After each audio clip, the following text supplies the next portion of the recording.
C'est quoi la différence entre une micro-conversion et une macro-conversion sur Google Ads? Yo, c'est Benjamin, numéro 1 en France sur Google Ads, et aujourd'hui on va parler de profil de conversion et plus précisément de micro-conversion et de macro-conversion dans ce profil. Alors déjà, c'est quoi une macro-conversion? Une macro-conversion, c'est la conversion réelle que tu attends sur ton site. Ça va être par exemple un achat, une prise de contact, un coup de téléphone, une inscription à une newsletter ou un webinaire, etc.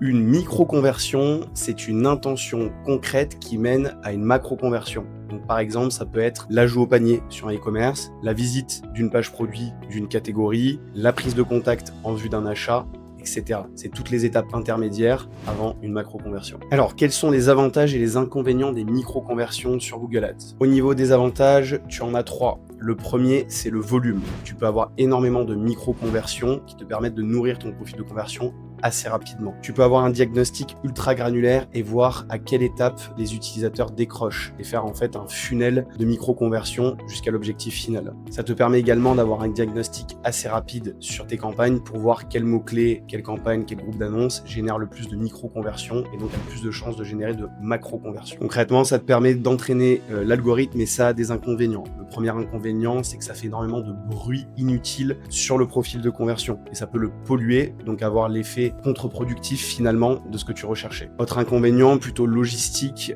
c'est que tu dois avoir un plan de tagage hyper précis, hyper exhaustif et énormément de balises sur GTM, sur Google Ads, etc. Concernant les macro-conversions, l'avantage c'est que c'est évidemment les conversions que tu recherches, donc ça va être par exemple des achats sur un e-commerce, mais il y a des inconvénients, surtout au lancement d'un compte si tu n'as pas un gros budget, c'est que tu peux avoir tellement peu d'événements en macro-conversion, par exemple 5 achats par mois, que tu n'arrives pas à générer un profil de conversion suffisant pour lancer tes campagnes. Tu dois également attendre plus longtemps avant de voir quels mots-clés, groupes d'annonces, campagnes se démarquent au niveau des conversions et de la création de valeur. Alors, quelle est la bonne méthodologie entre micro-conversion et macro-conversion? Voici ce que je te conseille. Dans un premier temps, lance ton compte sans micro-conversion et vois si le nombre de macro-conversions suffit pour lancer tes campagnes et ton profil de conversion. Si le nombre de macro-conversions ne suffit pas, rajoute des micro-conversions pour booster ton profil de conversion, et une fois que tu as suffisamment de micro-conversions et de macro-conversions, coupe tes micro-conversions ou passe-les en secondaire. N'hésite pas à commenter cette vidéo pour que je te donne la liste prioritaire des micro-conversions qui fonctionnent sur Google Ads